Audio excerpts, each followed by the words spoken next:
Hello and welcome to another Master Your Strengths session here at Strengths Profile.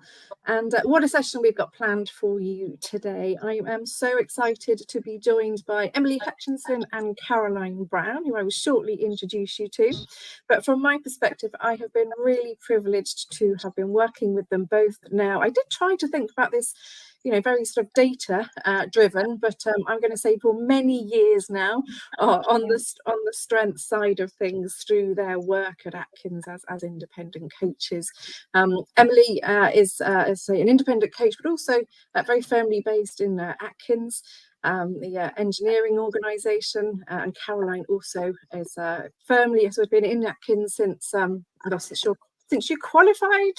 Caroline, as an engineer? 1997. It's a scary date. So yeah, since graduating from uni.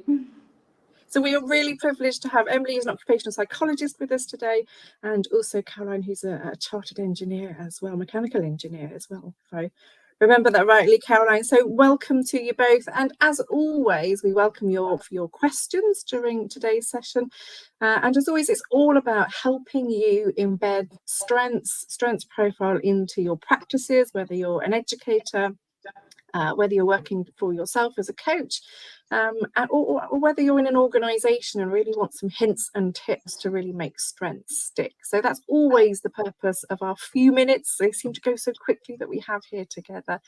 Emily, I'm just going to open up for you to just sort of introduce yourself a little bit more than what I have done today. Great. Thanks, Trudy. So hi, everybody. We're really delighted to be here today to talk about strengths. It's one of Caroline and my favourite topics ever to talk about, as anyone who's heard us talk on it before, we find it hard to stop quite often. So I am a chartered occupational psychologist. I've been doing that for many, many years. I think it's about 27 now, so the numbers keep on creeping up. And I've been interested in playing with learning about strengths for a long time. And actually, I was thinking, Trudy, I think it was 2007, one of the very early Centre for Applied Positive Psychology, which is the precursor, I think, to Capfinity conference that we went to at Warwick University, long time ago. When I remember, you were first talking about your particular strengths instrument at that conference, and also I was hearing about people actively applying strengths at work, and it got me very excited about it all. Oh wow, Emily, you were with us right from the start. That was almost the few months just before the tool itself was launched. Yeah. So thank you for sharing that. And Caroline, welcome. Thank you. So slightly different background to Emily. So as you mentioned before, my background is mechanical engineering. So I joined Atkins as a graduate over 25 years ago. Time goes quickly.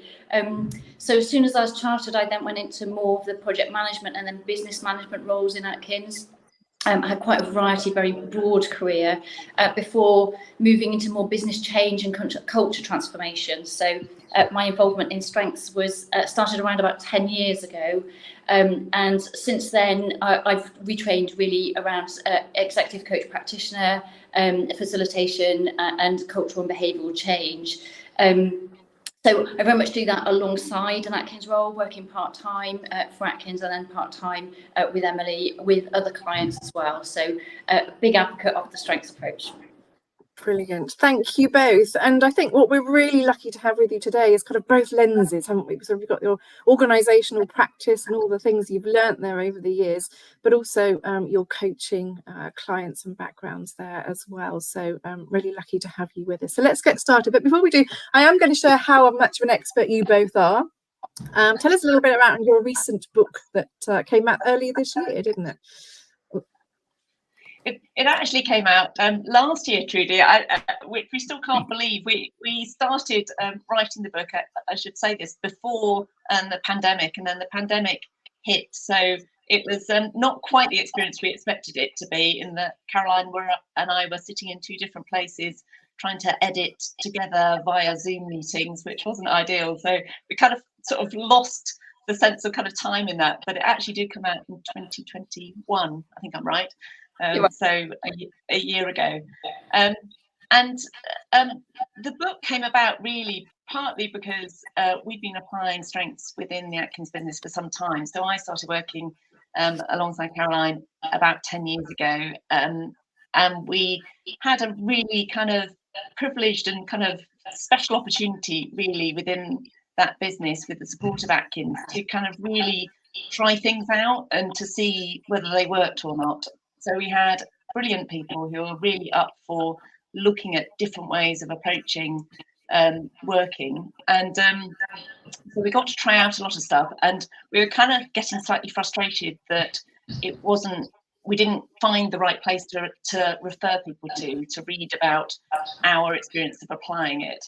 And people kept on asking us for, is this written down? Can we just read something?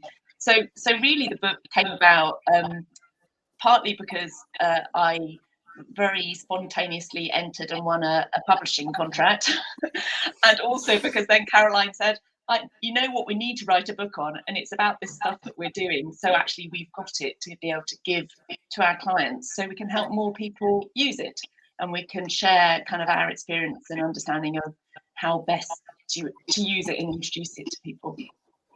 Brilliant. So the book is called Strengths-Based Organisation. Lizzie will pop it onto the comments if you're interested.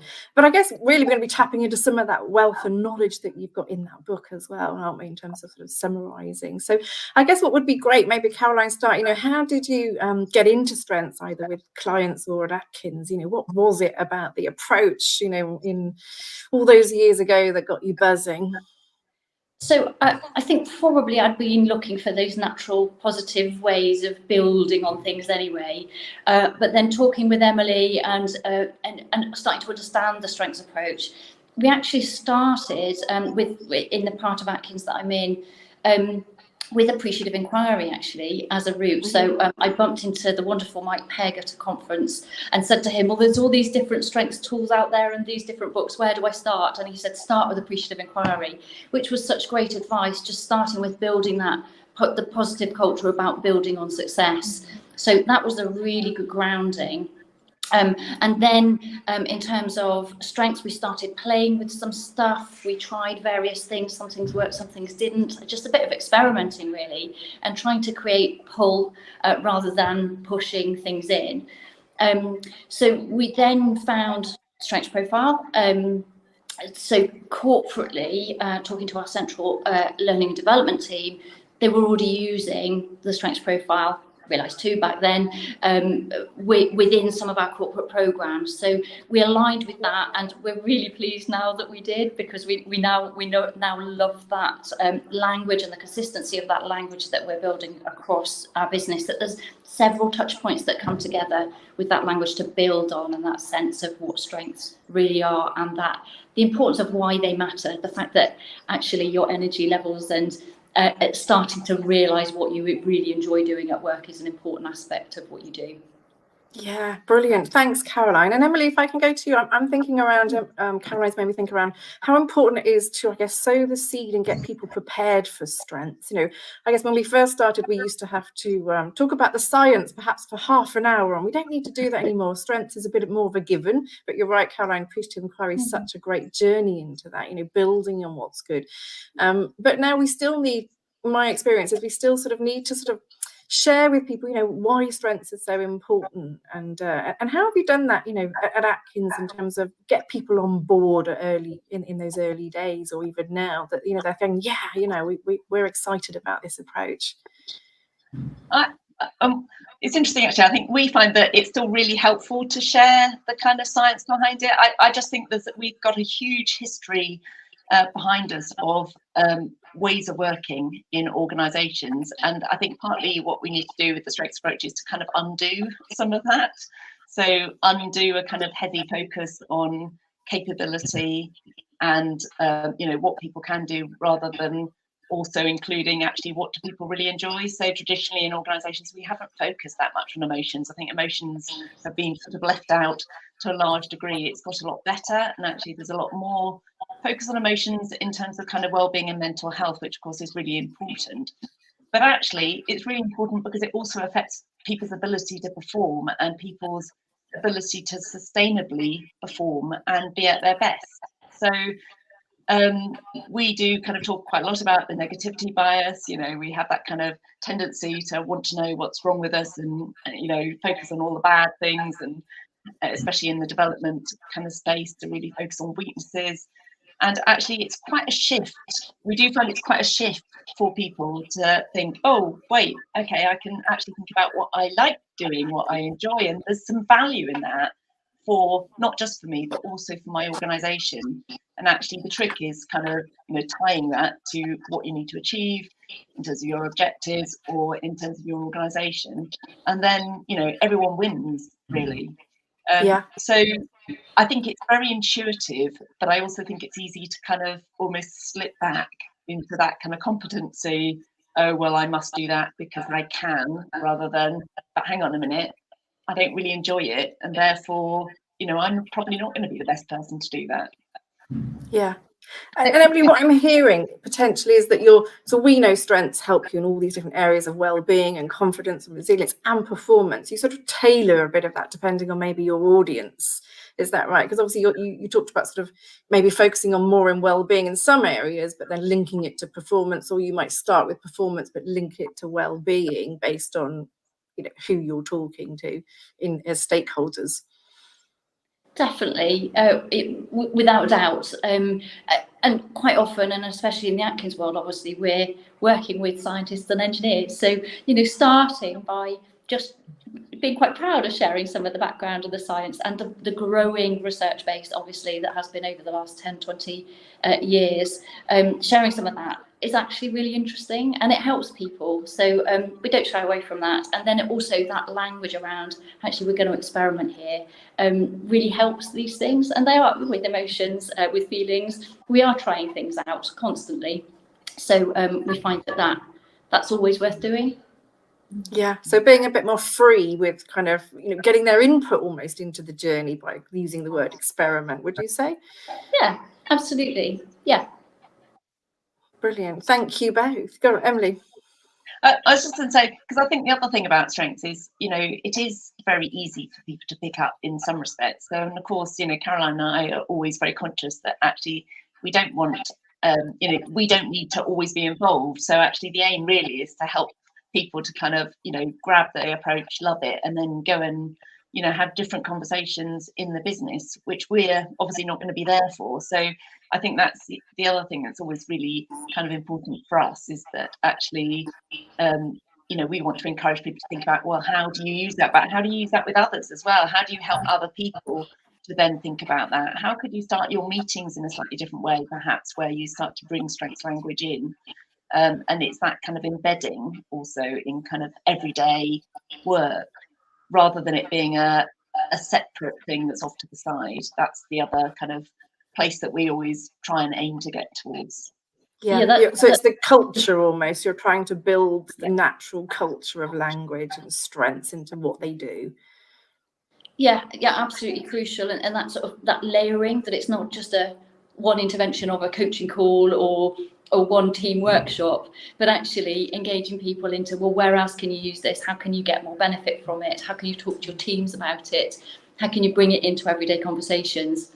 And that's often where we then get a lot more pull, because people get excited that they see that actually they've just changed the way they ask about something and it gave a really different outcome. And that's when that excitement builds and we start to get that pull. Yeah, I had an email or a LinkedIn message from someone yesterday that was pretty senior in an organisation, and they said, it worked amazingly for myself. I got so much out of it, and therefore I now want to be able to kind of give it to my people. You're both nodding, so I'm thinking, you know, in terms of that, you know, we think about it as this sort of big systemic organisation, and how do you tap into this whole organisation? But sometimes actually it's those nuggets there, isn't it? Actually tapping into the individual and helping them on their journey can be a really big part of sowing that seed in, you know, in organisations. Absolutely, and we tend to think about the individual level, a team level, as well as a more sort of organisational level, and really thinking about supporting at all of those levels so that you get this layering effect, and that can make a massive difference. I guess if we're talking about our strengths, both Emily and I are connectors, big connectors, along with some change agent, as you could imagine, some things like that in there. But that idea of connecting people and ideas, and how that can then create benefit definitely appeals to us. So there's a lot around those individual interventions and getting those one-offs of people then just saying, oh wow, I totally get it, this is what it means for me. Working in teams where people can see that and start to share it and articulate it between a team so that it comes to part of the way they're working can be really beneficial. And then thinking about those things that you can do if you're able to have an influence across a part of an organisation. So things like programs that bring strengths in, that incorporate them with a leadership development or with a cultural. We do a lot about leading culture and how you bring strengths into that. So thinking about those different layers of individual, team and organisation, then it starts to make sense that it wasn't just that one thing, but actually we see it in lots of places. And then we've had this wonderful situation of being inundated with people coming back to us going, oh, we haven't got it in that, and we haven't got it, we need it here, we need it there, and suddenly it starts to take off, and we're losing track, which is brilliant. Yeah, and you wish there was more of you. Emily, what I'm hearing here is that, and I see this, is often people don't know where to start with strengths, do they? Or they've taken a profile, someone's had a conversation, they're like, now what? But it sounds, what I'm hearing a little bit here is you've almost, with Atkins, helped them embed it in their existing processes. So you've not kind of reinvented the wheel for them, perhaps maybe in some areas you have, but in some areas you're naturally bringing it in where there's a natural fit. Yeah, I said that's absolutely right, and I think it's both. Actually, we're probably doing both of those things. So I think there is something about. I loved your story about your leader sharing his excitement of his experience of the profile and then wanted to do more of it. And we do always say, actually, whenever if anyone says, oh, I'm thinking about strengths, the first thing to do is to do your own profile, because actually it is a felt experience. You kind of have to connect with the emotion, and as we know with anything about emotional intelligence or any of that kind of space, that you need to start with yourself first, really, because you need to know how it feels so that you can kind of help other people to engage with those kind of feelings as well. So we definitely kind of always would do that. But certainly, I mean, as we've said, we're very lucky that we get to kind of have access to a kind of space in the organisation where we kind of know about things that are going on in the organisation, and we can kind of see those opportunities, I guess, to some extent,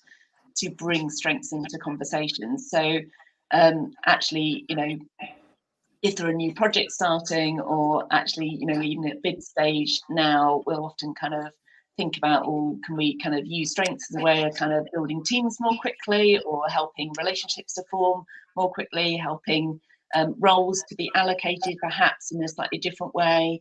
When we've got new graduates joining the organisation, can they do their strengths profiles? So there's really early conversations with them about actually just start to think about what you really enjoy. You're going to try loads of different things as you come into the organisation. Just start to really kind of notice what you're enjoying and what you're not. So actually that might help you to make different choices as you go through your career. And also obviously in things like performance reviews. So Caroline mentioned we do run have been running kind of for the last 3 years a leadership development program where we kind of also introduce strengths and just say, next time you've got a review coming up with one of your people, just approach it in a slightly different way. Maybe just ask some questions that are around a kind of more strengths-based approach and see what happens. And certainly the feedback from that is that it can be quite amazingly transformational, just from one conversation, just from approaching something in a slightly different way.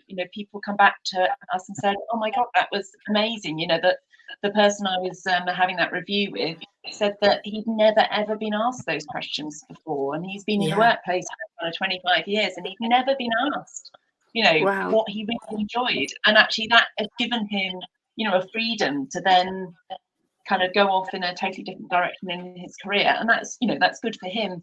But it's also actually good for the organisation, because that means that he's going to be more engaged, he's going to be more fired up, and hopefully he'll be in a better fit actually in the future in terms of who he is and what needs to happen in the organisation. Yeah, brilliant. Thank you, Emily. A couple of things that you've sparked off for me. We've got some great questions that I'm going to come to you both for your expertise from in a moment. So thank you for those coming through. Is when often people say to me, where do I start with the organisation? I often do say start at the top. Get them to experience those stakeholders that need buy-in. We're so confident in the strengths approach that get them to experience it. Has that been your experience, Caroline? Yeah, I think it's worth just saying actually that Atkins is a huge organisation. We're part of the S&C Levelling Group that's absolutely enormous. And we didn't start at the top there. We started at the top of the business that we're in, that we can influence. So we started up at the MD level of our part of Atkins. It's still a substantial and big business in its own right. So I just encourage people, sometimes it can feel a bit overwhelming if you think, oh, I've got to go to the CEO before I can start. And so I'd say don't worry, go to the highest level you can. And that's a great place to start. And then if you can influence their sphere and what they own, then that's fantastic. And then news spreads. And certainly what we found is that the work that we do is in the part of Atkins that I'm in. And I'm obviously quite well connected across other different areas. And over the years, it ebbs and flows. And suddenly we've got all sorts of calls coming from the Middle East and my phone's ringing and there's emails coming through. And then another time there's something from a different part of the business in the UK and something's happening over there. And they've heard about us and then they're getting in touch. And if there is anything you can do that's connected to central that covers everything, then that's fantastic. So our corporate L&D have our central signature programs, and with those have got strengths in, just knowing and connecting to that, reinforcing those things is obviously a fantastic route in. But I just encourage people to start at the top if you can, because it lands well. But start where you can and then start to experiment and try and just let those things build. Brilliant. Thank you, Caroline. And one other thing, Emily, you said, and I come back to you if I may, is talking about, getting, so no one had ever asked me that before. And I kind of feel excited and sad at the same time, as I'm sure you did, is that when I give advice to people around managers and leaders and helping them to have conversations, I always say keep it really simple. They don't necessarily need to be qualified strength specialists, but if they had 4 questions up their sleeve, hey Jack, what's gone well for you today, and how can I help you play to your strengths more? What do you want to, how can I help you do less of this or more of this, or using the language rather than perhaps complicate things for leaders or managers. What's been your experience of that, Emily?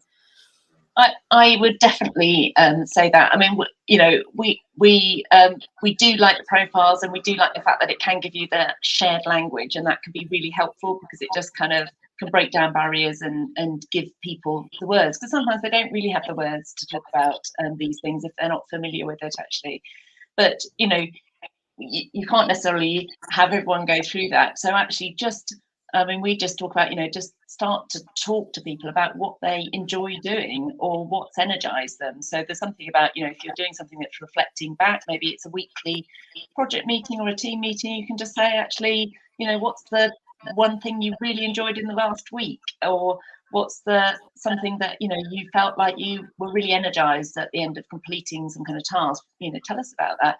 Similarly, looking forwards, I think, at the start of a project or any kind of sort of point of maybe setting objectives is to think about, right, this is what we need to achieve in the next year. If you've got a group of people in the room, just saying, right, of all of that, what feels exciting to each of you about that?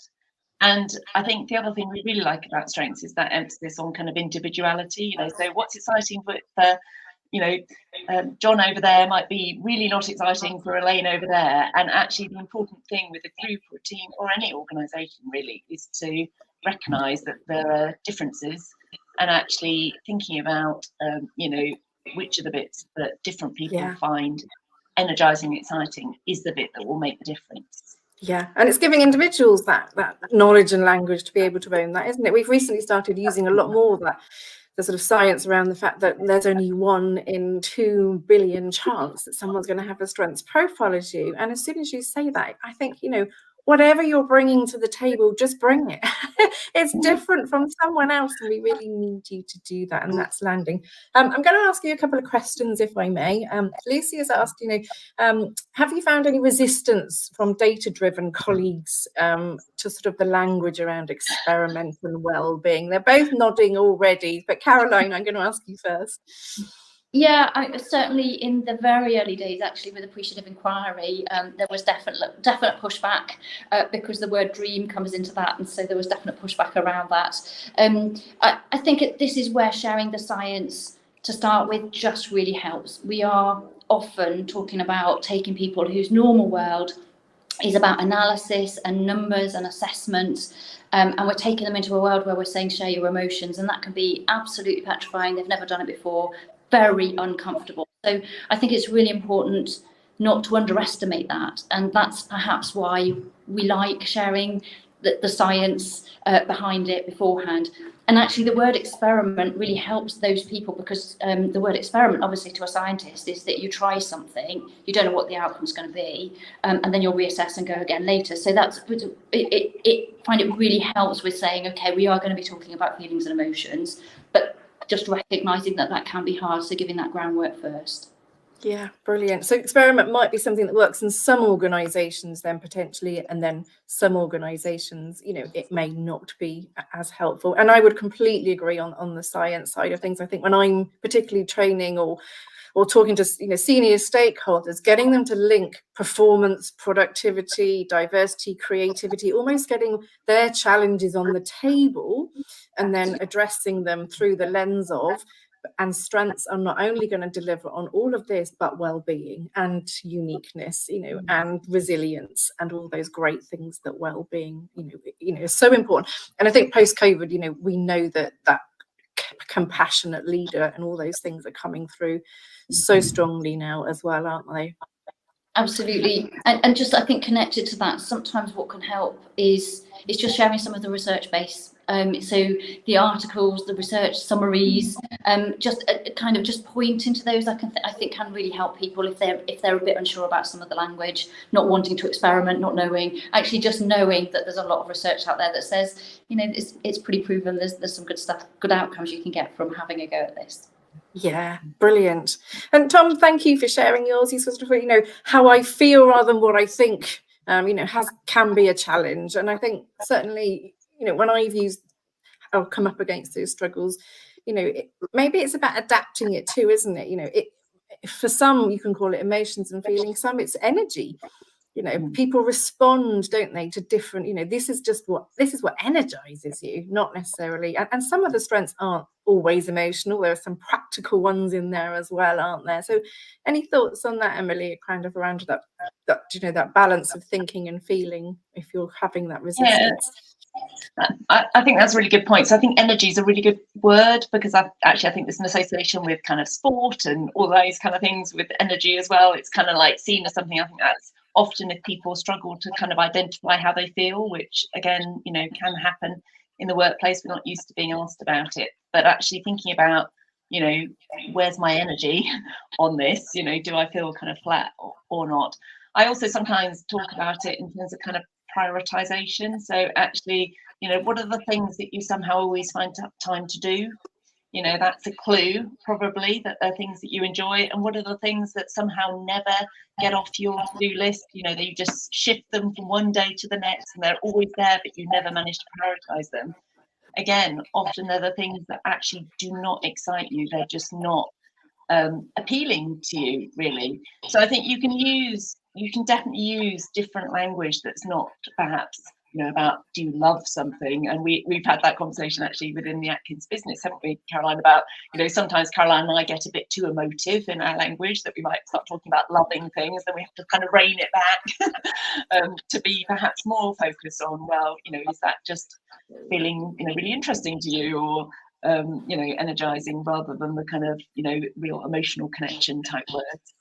Even the word enjoy can be a really helpful word. Do you enjoy, what is it that you enjoy the most about your role?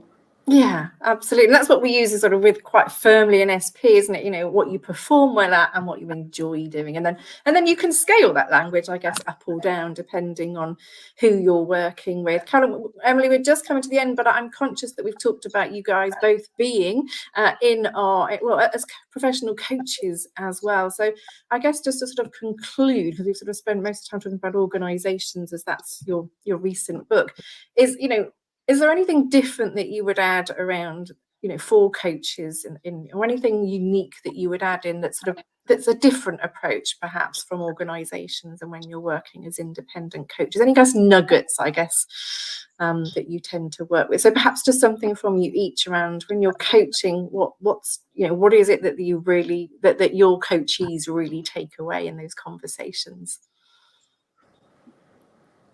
Caroline, do you want to go first? Yeah, I'm thinking actually. I just so many examples. I think what I like about the strengths approach is the language that it gives people. So which is why I like the profile, and this was something I experienced myself as well. Almost so many opportunities, challenges, issues, things people bring to the table during coaching. So many of them can be tied back to your strengths profile and to using that language to reinforce and just be able to articulate something that's then really helpful. And so often people don't have the language to articulate something that's very meaningful to them, and this can be a way that really opens that up. So whether it's about well-being, whether it's about performance and progression and preparing for a promotion panel or anything like that, so often you can tie it back to that language and it helps them to articulate it, which just opens up a lot of things.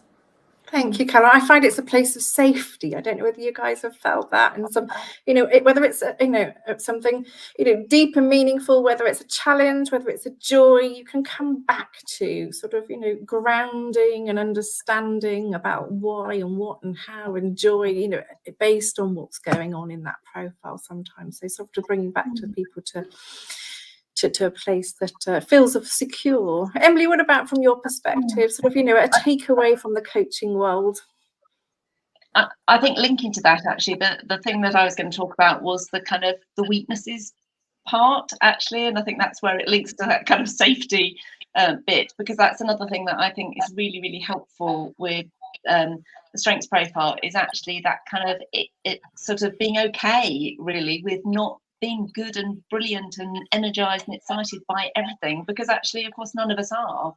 And I really like, the approach, which is really about how do you manage around that. I mean, the first question is, does it even matter? If it doesn't matter, then who cares, really, rather than having a sort of sense of perhaps shame or, kind of concern about that, just to think, well, if it's not getting in your way, it really doesn't matter. And actually, everyone's got them.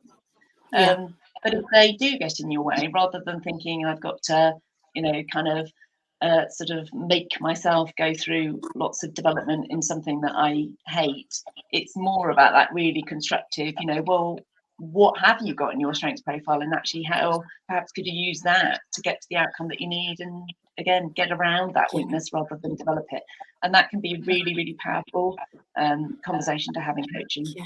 It takes so much energy, doesn't it? When you're working in that space, that you're just depleted at the end of the day. I do find in organisations, if the teams can adopt the strengths approach, then and everyone can talk about, well, that's not, it's not one of my strengths, then it gives that sort of, again, a security and safety for you all to be playing more to your strengths, doesn't it? Often if I'm running a team event, I get a leader to stand up and say, tell everybody what you're not so good at as well as what you're good at, and give people permission that it's okay to do that.